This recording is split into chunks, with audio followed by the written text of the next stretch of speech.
Hey everybody, welcome to Southern Life. Today, my husband is going to tell you about what's going on in Florida. Saturday night on St. Armand's Circle, not a soul out here. Look at this, guys. It's not even midnight on a Saturday night. Nobody out here. There aren't even homeless people out here anymore. Look at how many leases are here on the circle right now, guys. It's about half of the buildings here on St. Armand's Circle are for lease right now. And on top of that, they're not even maintaining it anymore. Look, this is St. Armand's Circle. Since there's not that many businesses here, look, there's garbage here, grass is overgrown. Look, they're not even pulling the weeds anymore, guys. Look at this, y'all. Look at this. They haven't even been pulling the weeds. Look, guys, look. This is St. Armand's Circle. There aren't even landscapers here right now. Look at this, dude. All these are Uber drivers. Every last one of these people. All these cars you see just cruising slow are all Uber drivers. Literally, I've never sat here for so long. Look, everybody's just driving through, trying to get passengers. I've never sat here for so long without a passenger. This is nuts. Everybody's just trying to make $1 out here. It's like 1 in the morning. The rides coming up out here are $5 rides. And more than that. Cars. All these are rideshare drivers. Look, all these people driving around are Ubers, bro. Uber after Uber after Uber. And ain't nobody getting in a ride. Like, it's been like, this guy here, he doesn't have a passenger. He's just waiting.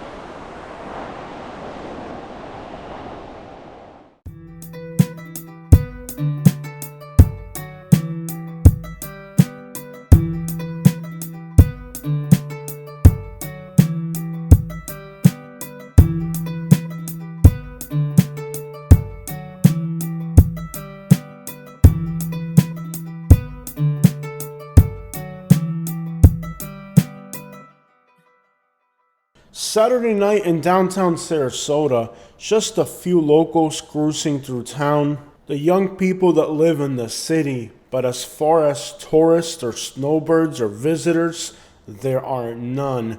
Rideshare drivers cruise around endlessly hoping for a ride, but there are none. There's more people looking for passengers than there are people willing to get in a ride. This has been the worst tourist off-season that we've ever had in Florida. On St. Armand's Circle, almost half of the business fronts are now for lease. Just a year ago, on a Saturday night, this place would be packed. Every single parking spot would be taken and businesses would have lines outside. Today, about half of these businesses have for lease signs and nobody's interested in investing in Sarasota. Tourism is dead and resorts have very few customers. The once lively St. Armand's Circle is a complete ghost town on a Saturday night. All of the locals wondering what happened to our great, fun, and lively city. The locals never imagined that St. Armand's Circle, an international travel destination, would look this desolate. Inverness, Florida, in Citrus County.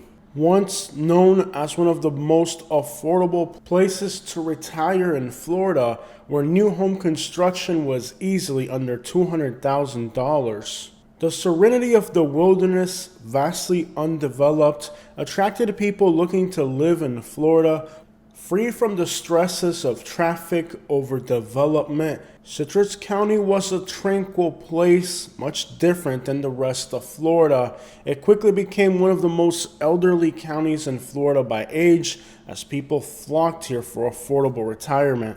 A dream that quickly became a nightmare for many, as the state of Florida brought complications to those who decided to reside here. The increase of homeowners insurance and the propensity of these companies not to give payouts after destruction meant that many people literally ended up homeless. Marion County, Florida, Ocala's horse country. While for many it was insurance that left them at the brink of poverty, for other people it was the cost of property taxes. Many people moved to the Ocala area knowing its affordability in housing prices, but few realtors reminded the people buying that this county is very expensive when it comes to property taxes. The combination of insurance costs with property taxes quickly drained the resources of people who moved to this area for affordability, not realizing that while the initial cost of moving to Florida seemed affordable, in the long term, the maintenance and overhead of owning these properties would quickly bring them to the poorhouse. Many people who moved to this region of Florida believed that they would have affordability in retirement, but what they discovered was a nightmare.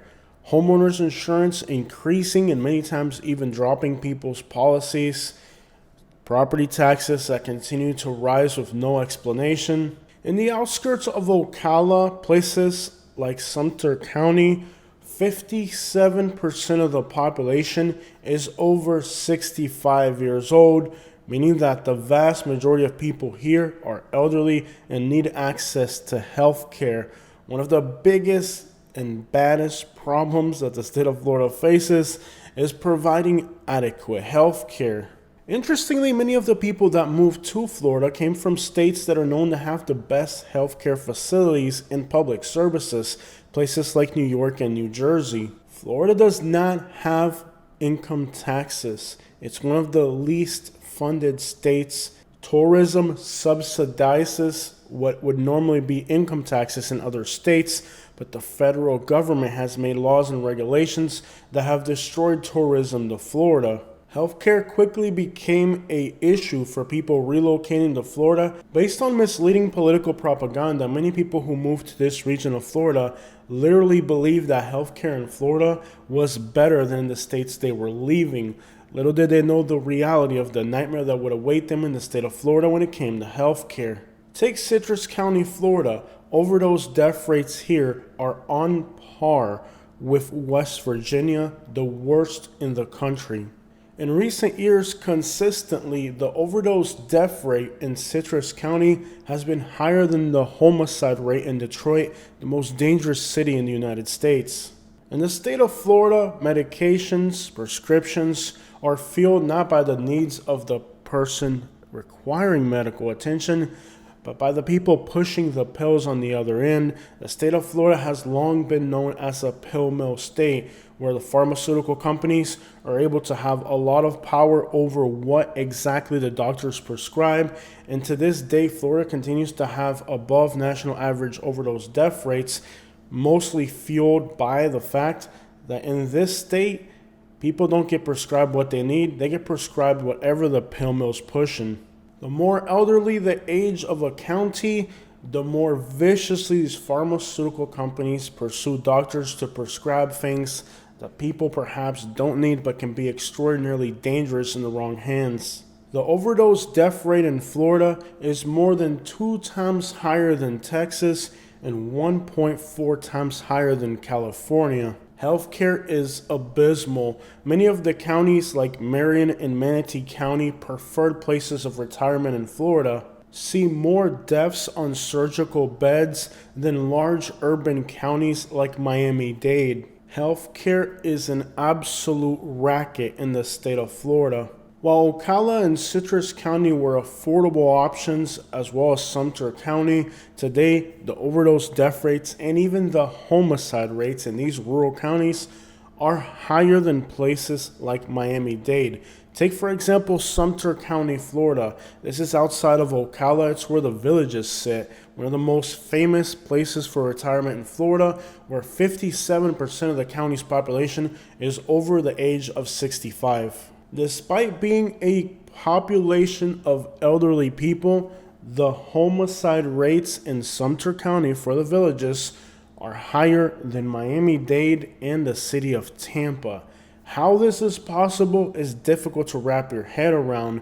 I did some research into why these types of communities have so many homicides, and it turns out that many times, overwhelmingly, most of these cases are of a domestic nature, and sometimes it results in the person committing the crime also hurting themselves. In other words, people are not happy here. They can't see an end in sight to the misery they're living. Over in St. Lucie County, Port St. Lucie, another area where a lot of people retired in Florida for quote-unquote affordability, although I personally don't consider this place to be in any way a bargain of any sort, but people thought it was. In this county, the homicide rates were higher than Miami. I looked into the particular cases to see what was going on, and it turns out that it's mostly domestic issues. So basically, some of these rural counties in Florida that were supposed to be havens for the elderly to retire affordably have actually become more dangerous, crime-ridden, and miserable than many of the large cities they flank. And this isn't opinion-based, this is analytical. We're talking about homicide rates, we're talking about overdose rates. Literally, there is more violence, crime, and misery in these rural and affordable places where people were retiring to in Florida than large cities in the state. Now, as cities in Florida got more expensive, it pushed a lot of people from the cities into places like Ocala and some of these rural counties where people could buy a home more affordably. But what these people are discovering is that there are literally no jobs or opportunities. This unincorporated area outside of Ocala is Marion Oaks. This area is now populated by a lot of Puerto Ricans and Cubans who moved here looking for affordability to get out of the more expensive cities. On my trip to this area, I talked to business owners and residents of the community, and they're telling me that moving here was an absolutely abysmal decision economically. People have not even been able to find work to have basic necessities like food. I talked to one person who owns a restaurant, and they tell me that commonly people go to his restaurant and ask for a meal and that they'll be paid back when they have the money. Now, this person had businesses in Miami previously. He said in Miami he would never see that, but it's become common here in Ocala for people just to go to businesses begging for food, promising that they'll pay it back when they have the money. That is the situation people are finding themselves in the outskirts of Ocala. There simply is no industry here. Yes, new home construction was affordable, and that was the mistake many people made by ending up in this miserable region of Florida where there are literally no jobs. There's no industries, there's no commerce. All they build here is single-family homes, and it's a very desolate area, far from cities, unincorporated, unattached. The people moving here are finding life difficult. Tampa, Florida. Many years ago, this was one of the hottest real estate markets in the country, and as a metropolitan area, it was growing tremendously. Particularly people from New Jersey and New York moved here in droves, buying up all the real estate they could find. But what they couldn't find in the Tampa area were jobs. Many people were again misled by the state's political propaganda, the machine of lies that is still rotating as we speak, telling people that Florida has the best economy in the nation when the complete opposite is the truth. In fact, recent studies have found that Florida is the second most economically deprived state in the nation. California prices with Mississippi wages. It doesn't take much to figure out that living in Florida doesn't add up. But some people were stupid enough to believe the political rhetoric to move to Florida thinking that there were unbounded prospects here, prospects that they never found, and many of those people unavoidably had to return back to their home states because they couldn't find these opportunities in Florida. Unfortunately, this unraveled an implementation of increased rent prices that to this date has not been correlated with the reality of living in this city, which has made life infinitely unaffordable for the locals. Colombians, Dominicans, and other South American and Caribbean people from New York also relocated to Tampa following the prospects of what they thought would be economical opportunity in the state of Florida. Tampa being a port city, there was an explosion of small Latin American businesses, but with the recent changes in the state of Florida, but particularly on a federal level, this has literally destroyed all these businesses. And now many of the people that moved to Tampa of the Hispanic community are finding that the opportunities that they created have literally been destroyed by the federal government. Similar to California and New York, the state of Florida has always had a large immigrant population, and in particular undocumented. But the recent changes in Florida have destroyed opportunities for undocumented people, and this has also unraveled a wave of crime. As it became more difficult for undocumented people to work in the state of Florida, many of the ones who decided to stay went with, of course, illicit activity. Economic crimes have been exploding in Florida, and many of the people engaging in these activities are undocumented people who prior to these changes were working in construction, restaurants, tourism, and other fields like healthcare. Now with the current situation, many of these individuals have resorted to delinquency. Now in the state of Florida, most deportations are coming with people who have been arrested at a county jail, which means that these individuals that are now going towards delinquency literally have no repercussions until they are caught. And with the economy crumbling, many of these people are just resorting to crime, delinquency, and economic crimes. Lately in Hillsborough County, that's the Tampa area, networks of human smuggling, theft rings. These theft rings mostly focus on credit card fraud and fuel theft from fuel stations. So it's basically a complete racket that's taking place in Tampa. And the local agencies and counties are just overwhelmed with the amount of economic crimes that are taking place. Crime, fraud, swindling, theft, all these theft rings are going insane in Florida, particularly in the Tampa area. The Hillsborough County Sheriff's Office is just overwhelmed with the amount of rings that they are having to go after in their county.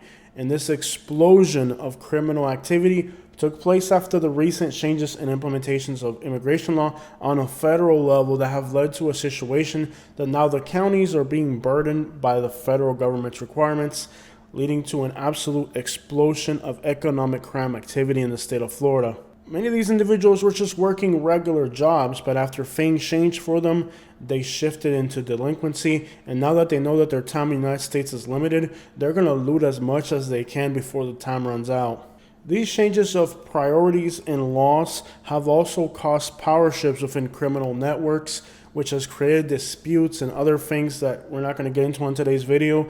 But literally, these shifts of the criminal world all align to a lot more competition, desperation by criminal groups, and of course, new opportunities as the situation with crime and delinquency seems to be spiraling out of control in these large cities.